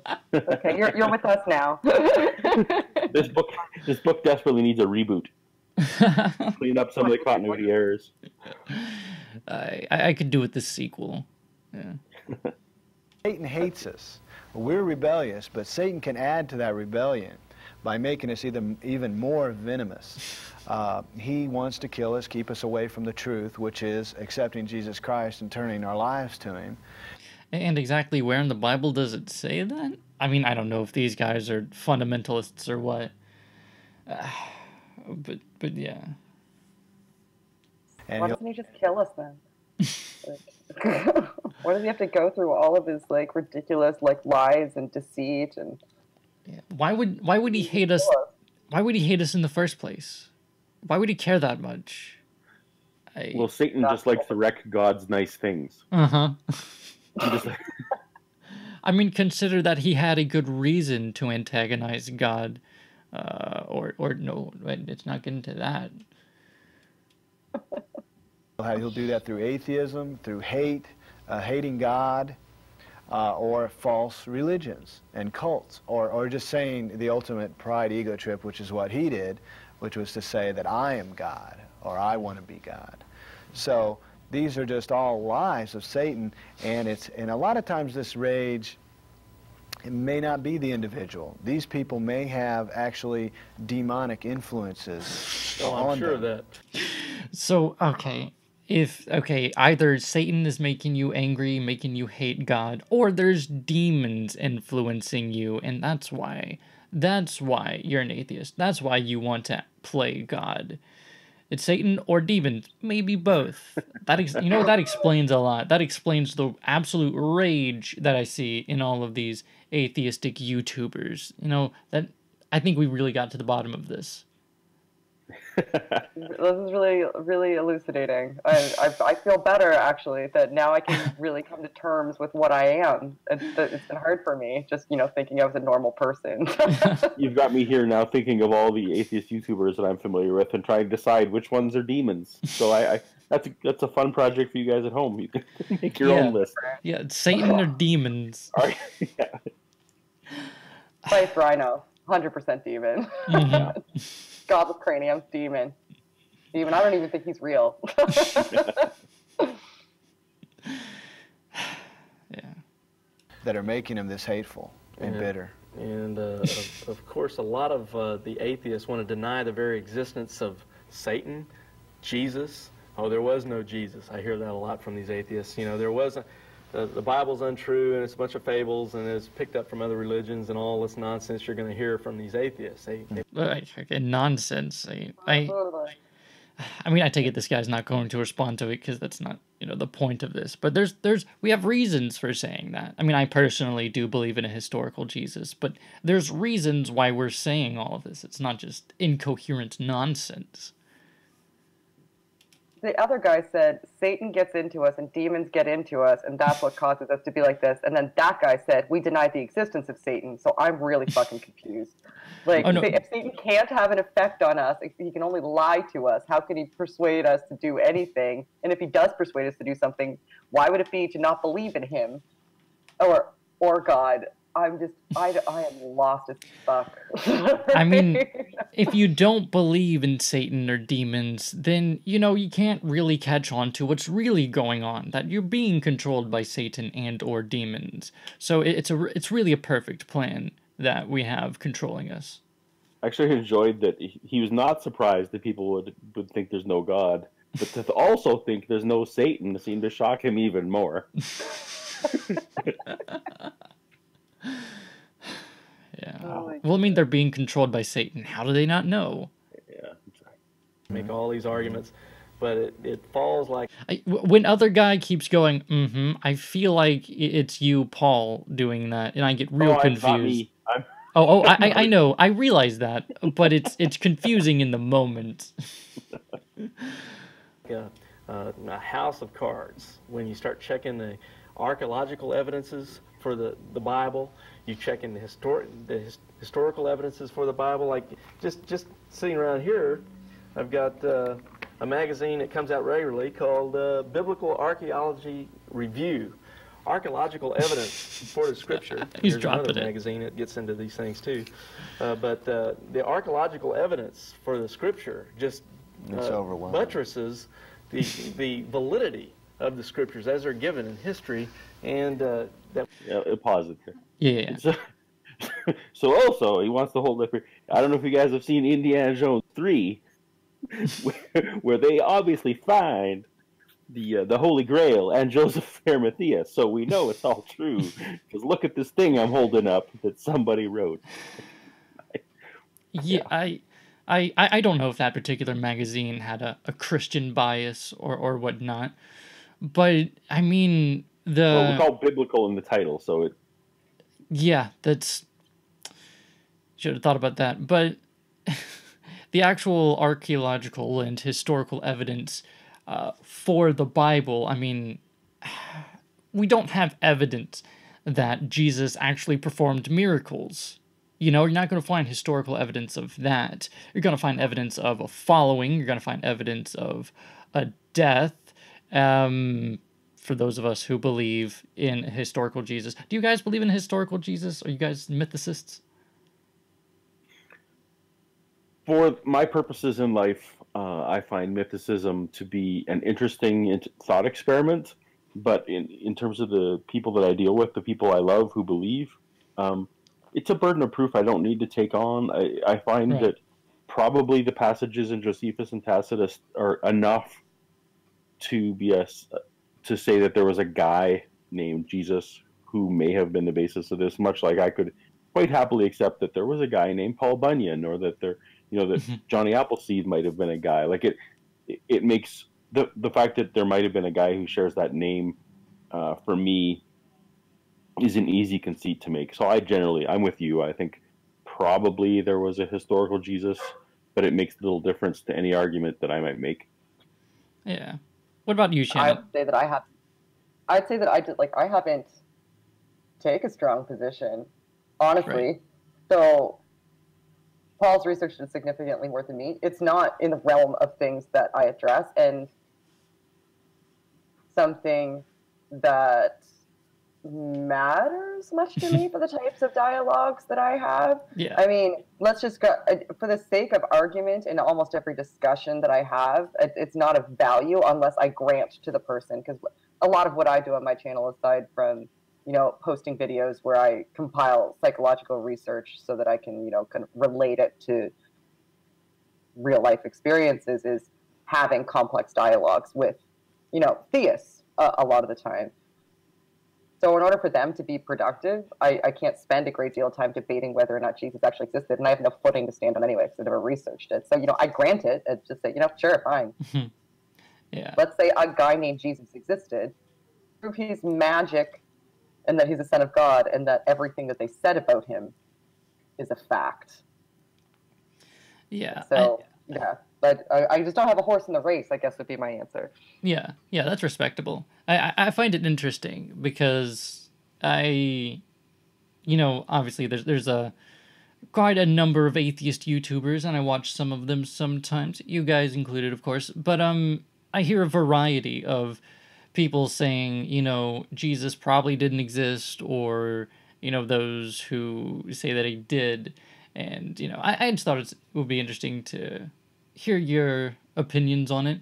Now, I personally really had to delve into the subject for a couple of videos, because I received some pretty well-deserved criticism and then really looked into it. And I'm not trying to convince you guys of this, but me personally, I found that, yeah, there almost certainly was a historical Jesus, and he did have a following, but there's absolutely no... not record, but there's no evidence that he was a miracle worker, no evidence that he resurrected from the dead. And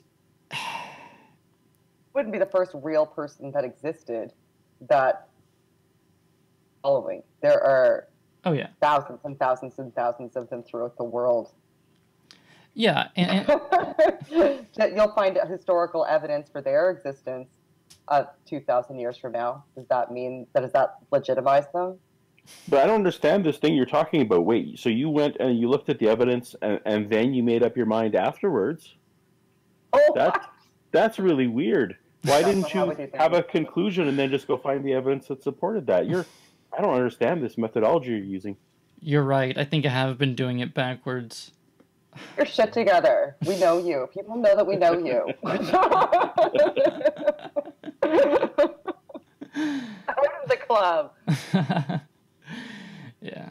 But yeah, there's historical evidence for some things in the Bible, but not that there is a God or there are miracles and stuff. So yeah. I mean, I always relate it to, and people hate it, you know. So there's an issue of Spider-Man where he's in New York and he meets Barack Obama. So is that? I could find all kinds of evidence that affirms that New York City exists and that Barack Obama was president. Therefore, Spider-Man exists. Like it's. Oh yeah. Yeah. So there's the Bible. The archaeology affirms occasional names of cities and leaders, not the events, and certainly not the supernatural events. So I think we follow it pretty close to the same position there, probably. They could look around themselves and see what was going on in the world and incorporate it into the narrative that they were writing. Exactly. Yeah, it's good historical fiction. That's not enough for me to be compelled, especially when a lot of it's just internally inconsistent. Oh yeah. We have today. It's an amazing thing. Can I plug a couple books too? Why, sure, go All right right. ahead. There's the book Why I Believe by Dr. James Kennedy. It's excellent. It has I'm going to skip the New a bit. Testament. About this was confirmed by the Dead Sea Scrolls also of the New Testament. That book there is really getting into the Dead Sea Scrolls, showing the evidence. Right. David Estrada and William White, the first New Testament, gets into all kinds of excellent evidence that anyone could want, proving the validity of the Bible and that it came from about the time that it claims to. No, actually, the Dead Sea Scrolls and other similar artifacts prove that, you know, the Old Testament is a really old book, and it has been pretty well preserved throughout that time. But it's, you know, they aren't old enough to be before any particular prophecy was fulfilled or anything. I mean, yeah, the Bible is an old book. It's pretty old, but that doesn't mean that what's written in it is true. I'm just so excited that the book he's holding up is not by J. Warner Wallace or Josh McDowell. I don't even care. I'll happily take these. The Iliad's an old book. Does that mean that what's in it is true? Yeah, I mean, well... Really? Odyssey? Yeah, isn't it, Hindu texts are like the oldest religious texts? I know Hinduism is the oldest religion, but are those the oldest texts that we have? Because, I mean, there's Hammurabi Code for sure, that the Mesopotamian stuff that predates the Old Testament. I don't know if it's the oldest, but we definitely have stuff older than the Old Testament. Oh, yeah. So we have tons of historical evidence for that, then. Why aren't we, you know, ancient Egyptian, ancient Mesopotamian religions, maybe Hindu? Epic of Gilgamesh. There's a lot of religious and a lot of what was in the Epic of Gilgamesh. Well, that's the oldest flood narrative we have. Yeah. There's also within the Epic of Gilgamesh, I can't remember the name of the goddess, but I was watching Digital Hammurabi the other day, which is an awesome little channel where they're like ancient Sumerian, they're linguists and historians, and they went over the story of the goddess that, you know, descended into, there was a goddess that kind of mirrored the Jesus in a lot of the narrative that took place. I mean, she wasn't by any means a saint, let me tell you, but like her journey through it kind of mirrored it. So there's a lot of, you know, allegorical similarities between the texts. Yeah, if you want to trigger a Christian, bring that stuff up. Well, you know, things traveled through word of mouth and had influence over cultures through time. So that impact could have been, I'm not saying that it was written directly at that narrative, but those narratives could have had influence over the people that were writing. Yeah. And Sylvan, I don't know if I'm pronouncing that right. Sylvan Secrets in the chat says he believes the Vedic texts are the oldest, and I believe that's what I was thinking of as well. Right. A lot of times he's skeptical. Sorry? It's interesting because I've never heard of them. I'll have to look that up. Oh yeah, there are a number of Hindu like scriptures, or not really scriptures, but like stories, I think. I forget. Okay. I haven't read them, but yeah. And atheists, they try to late date the Bible and say, well, it was just somebody wrote it hundreds of years later. And all that it doesn't kind of fit their ideas. Right, it doesn't fit their ideas. They say, don't confuse me with the facts. My mind is already made up. But there's plenty of evidence to support the scriptures, the Bible, the dates of the Bible, and the historicity of Christ, the apostles, and all these other things. And I might as well. And claims like these, like they say that, especially prophecies. My favorite are prophecies. And the Bible was written before, and the Bible was written before the prophecy, and then was fulfilled, and then maybe it was written about it in a later part of the Bible, or that's my favorite stuff to respond to, because when you really look it up, when you really research it, you find that it's either not accurate at all, it was written way after, so they would have known about it, or, you know what, I think those are the only two options. But the other option is they're completely misinterpreting. Like my favorite to do with any prophecy passages, I tend to, almost every passage you can find a Jewish rabbi talking about why they don't believe it. And I tend to forward those videos along to people, because like here's an Orthodox Jew who believes in the Old Testament, and letting you know why that is clearly not a prophecy. I mean, I don't even have to get involved. Oh yeah, those are great. Yeah. Wrap up one more excellent. Now this is a classic. This is a classic. It's been around for a long time. It's by Josh McDowell. Evidence that demands a verdict. I just said no, Josh McDowell. God. You overestimate them. How is he here? It's like he's haunting us. Damn it. Classic. Mother God. All right. Carry on.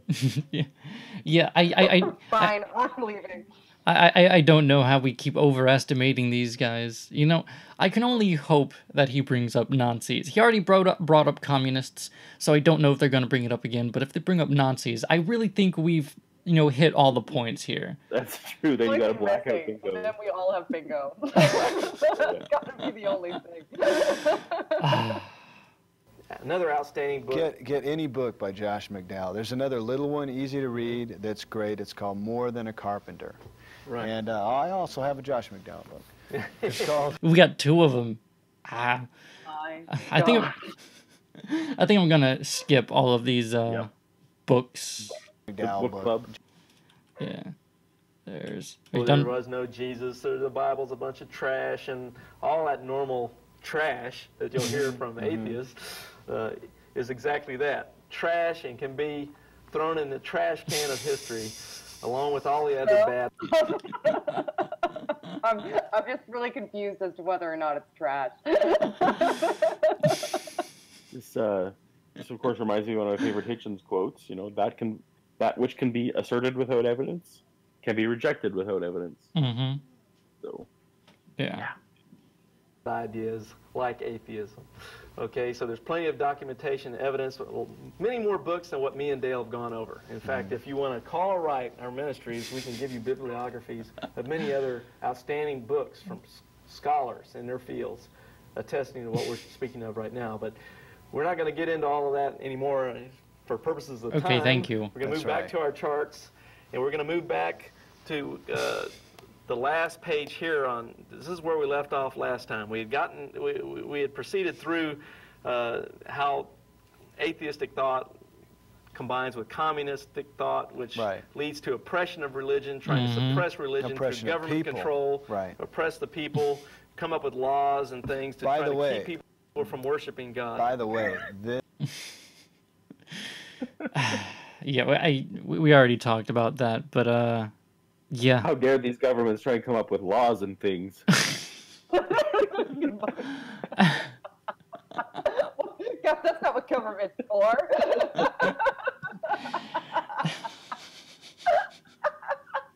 This hurts my face.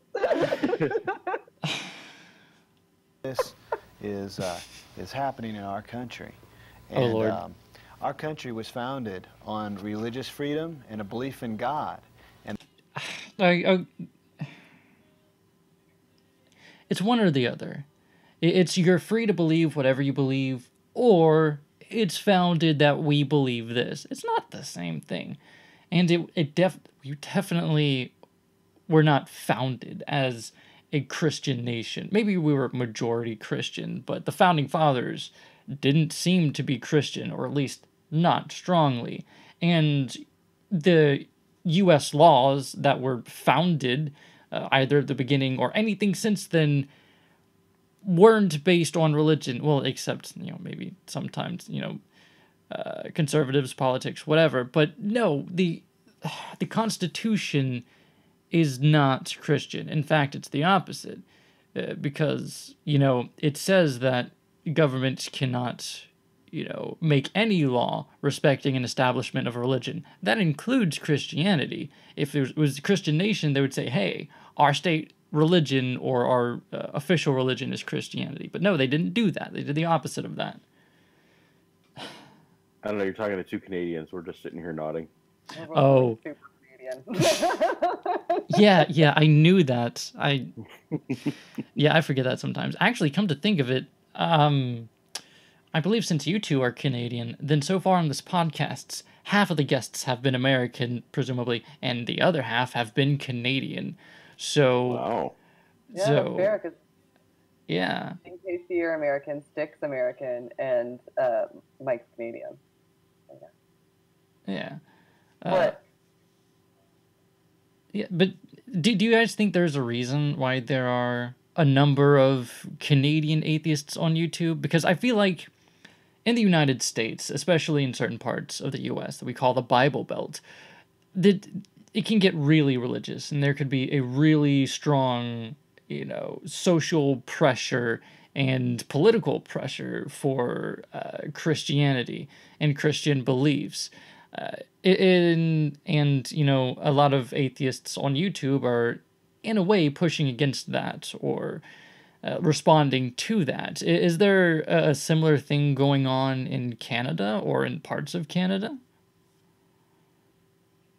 Well, certainly, I feel like I live in Canada's Bible Belt. I always talk about, Alberta, where I live, is Canada's Texas in almost every way. Everything's bigger, oil-based economy, all those kind of things. A couple of big cities, and everything else is, little towns with, more churches than people in the towns. So I feel like there is some geographical. We do have our Bible belts. I feel like our coasts are more like the American coasts in terms of, being a little more liberal in their politics and things like that. But I don't know, Shan. What do you think? Is it just because it's cold and we have less to do? Maybe when you're saying coast, I think you might just be thinking of the Pacific coast, because over on the Atlantic coast, where I actually live, sorry, I'm doing the exact same thing. You're thinking that Canada stops at Ontario, is what you're correct. thinking. Yeah, that's what makes me want to punch people like you in the face. Well, it's where America stops. Provinces after Ontario, all the way to the ocean. And yeah, that's it. Jesus Christ. Oh my God. Yeah. Anyway, but pushing past that, I'll deal with him later. It's because there's a proportionate amount of atheist YouTubers from Canada, as like when you look at the ones from the States, I think it's representative of, I guess, the population. But yeah. Okay. I don't know what to say. Maybe we're just awesome because they're so. I don't know if we're disproportionate. We're just louder. Yeah, we are. We have Yeah. cooler accents, I guess.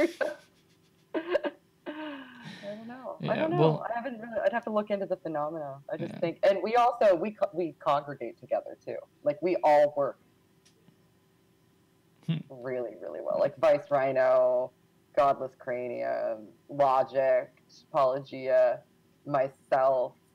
Yeah. Probably omitting a Canadian or two in Well, there. Just Yeah. I can think of one that Like doesn't that. cooperate, but you know. Okay. never.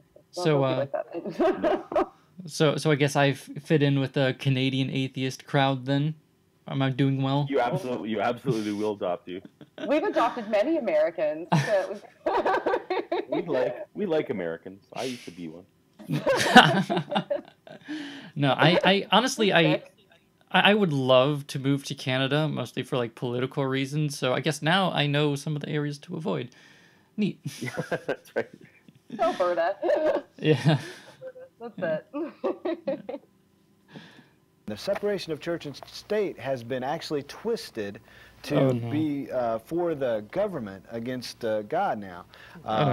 Actually, it was originally intended as separation of church and state, meaning that God was the superior, the state was underneath. But it's been twisted around. This is a good book also. No. I No. don't think he understands what separation means. It means that God is better than the state. That's what it means. God isn't the state. That's literally what it means. There's a difference between, you know, church and God. We can separate the church from state, but God is still controlling the state, all right? The state is about God, not the church. There's a difference. He doesn't understand, like, when he separates his socks and his underwear, he must obviously feel like one of those is the superior and superior. Subordinate relationship. Anytime you separate anything, there needs to be a hierarchy. That's what separation means. It's synonymous with hierarchy. Suffice it to say that the U.S. Constitution has never been based on God or the Bible or Jesus or religion or what have you, as I'm sure you can guess. Absolutely. So, telling about this happening in our country, and what it is. What's the name of it? It's called The Oh, American no more Covenant. books. It's by Marshall Foster, and it's an excellent book. You can get these at Christian bookstores, Ministries for Christ, Maybe Walden's maybe even book. Walden's. You know, usually put them on. If they don't have them, you can get them special order. Right. In most cases. Right. All right. With that said, Let me special order this Christian book. Yeah, the fact that they're talking about bookstores at all tells you what era. Oh yeah, and they have to special order it instead of ordering it online. We definitely live in a different era now, but I do remember going to a certain Christian bookstore, Lifeway, a lot throughout my childhood, and that's where I found a lot of like the Christian, you know, games and stuff that I would play sometimes. Like they have a Christian card game called Redemption. It's terrible, but it's really interesting, I think. But I'm getting sidetracked.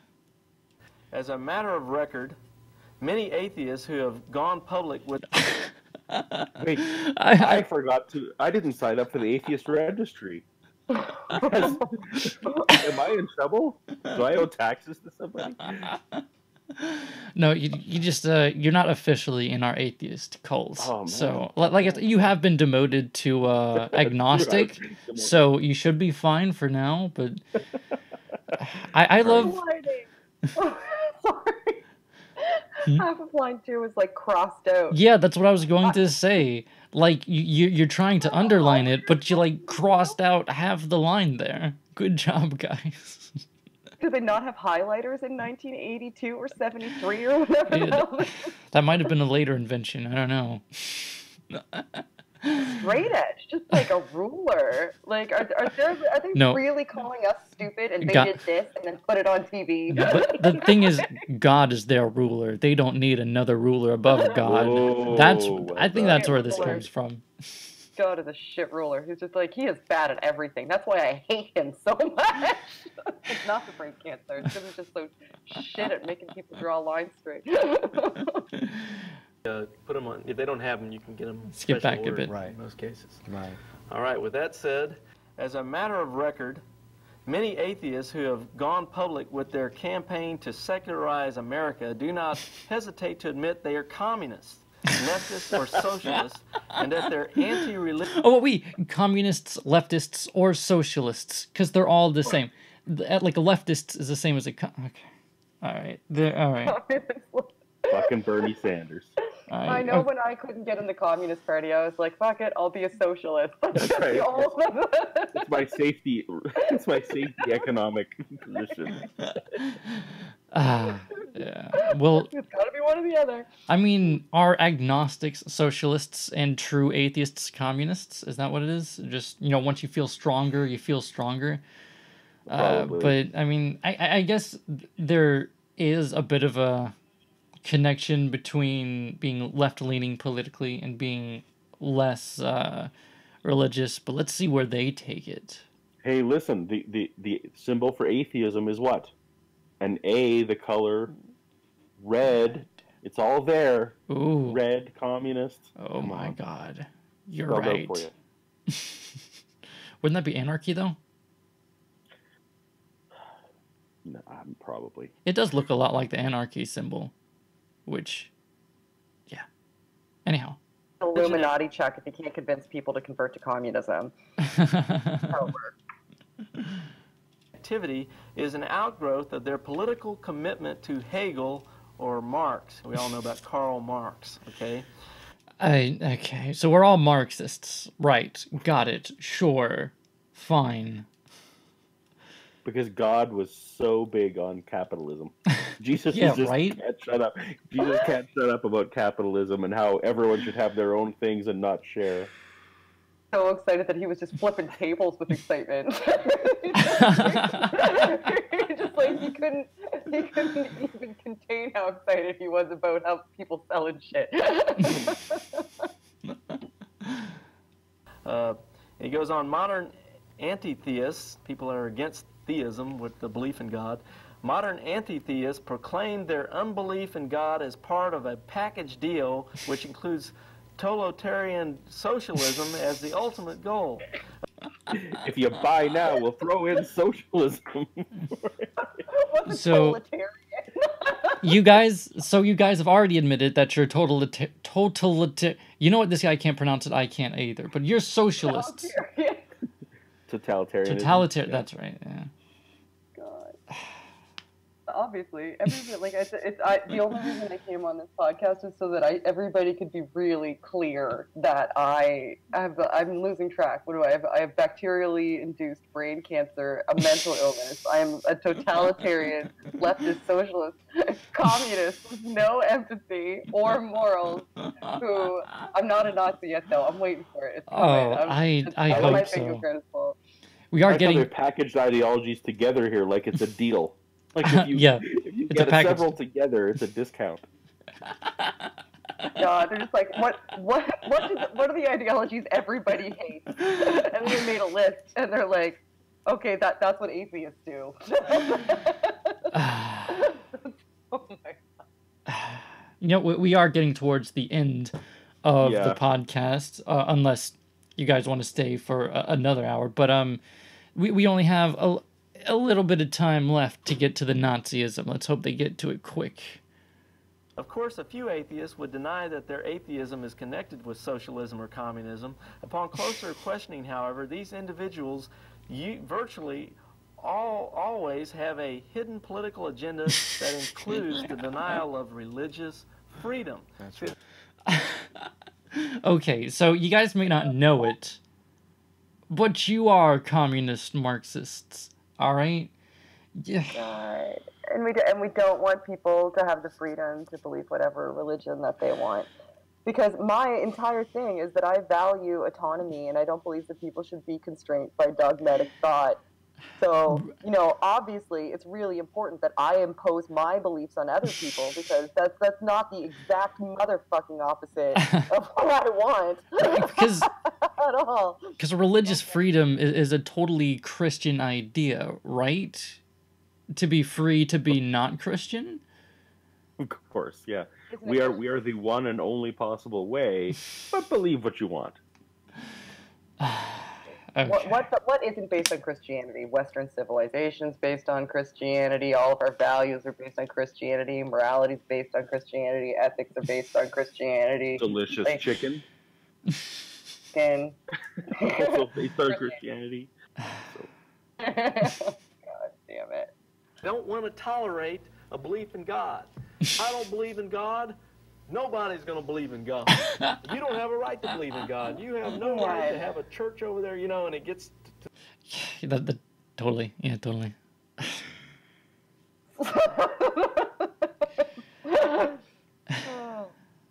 Oh, boy.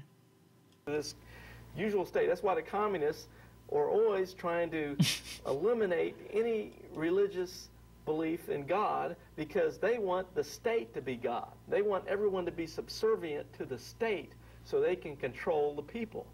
And that's He's not wrong. He's not wrong. That was the first thing you said. It was true.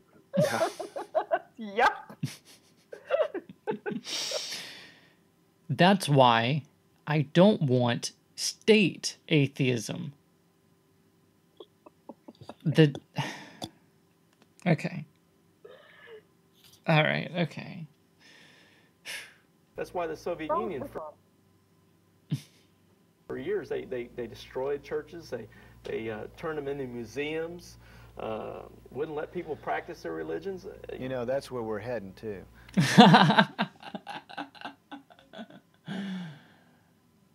I'm sorry, I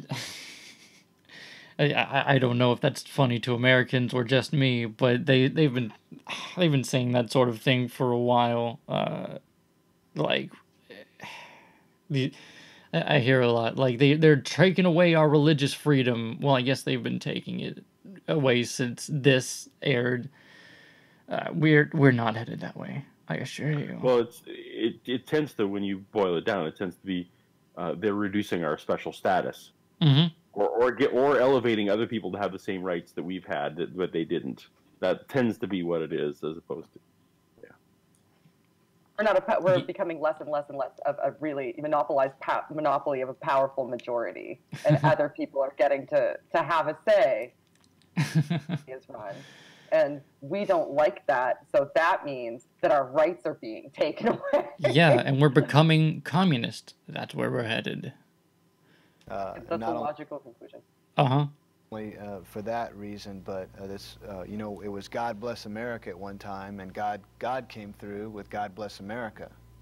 But now that we are turning away from God, it's not going to be God Bless America. We're going to end up just like the Russians. What? I thought he was going to point out something like, we're no longer saying God Bless America, but nope, he's just saying that's going to get rid of.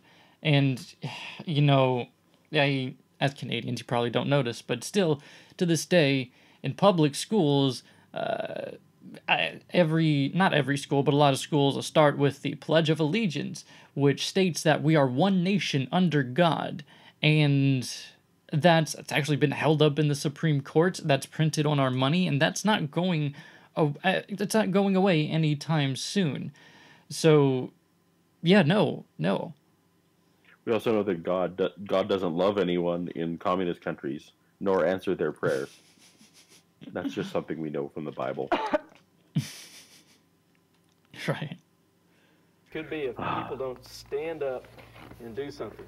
It requires little intelligence, however, to contrive groundless theories to attack something. The trick is to deny having to prove the theory. And what he's talking about... Oh, no. Oh, no. So we're saying we don't have to prove it because we are unintelligent and can't prove it, so we say we don't have to. It's not that you have the complete wrong definition of atheists. It's that we're stupid. Great. But also, just imagine that those two sentences were being said about evolution. It takes very little intelligence to stand up and yell against the theory. You're right. It doesn't take a lot. Seen that firsthand. To know that somebody on Twitter made us a bingo card, and it's amazing. Oh, that's awesome. Let me see if I can pull it up real quick. Atheism equals communism. Atheists are depressed. Back to the Old Testament. Look at the tree. Where do you get your morals? You know in your heart there's a God. That is from nothing. The second law of thermodynamics. You just want to sin. I'll pray for you, Hitler. Ooh, I love this. So you're on the beach and you find this watch.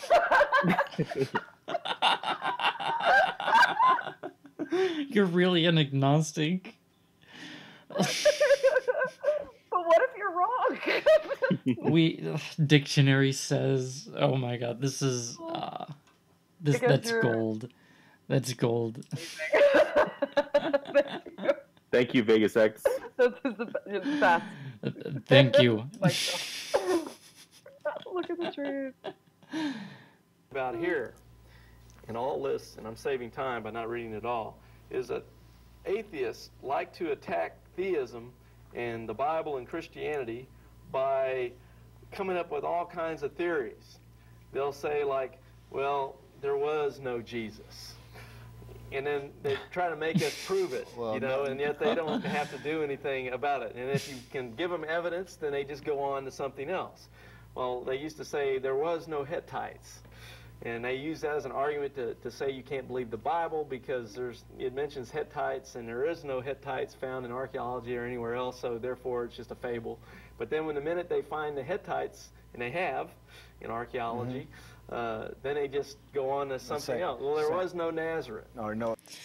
Yeah, well, I'm not entirely sure about this particular example. Maybe there were Hittites or not. I didn't look into it.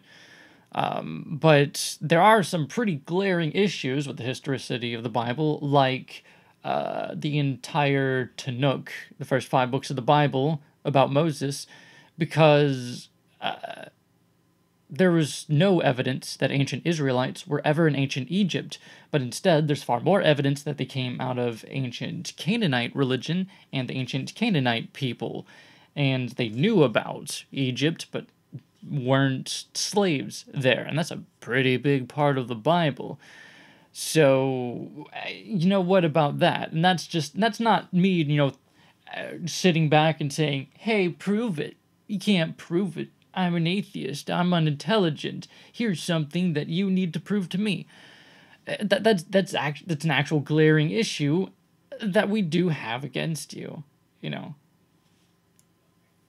Like Sounds also, like go ahead.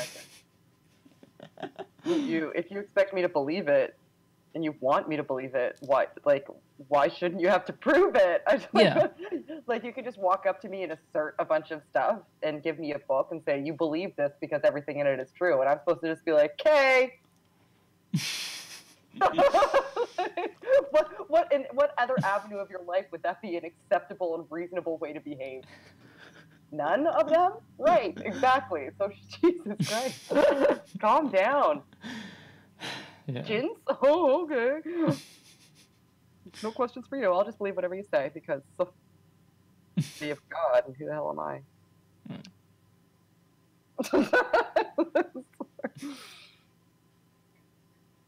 Did you have something you wanted to say, Paul?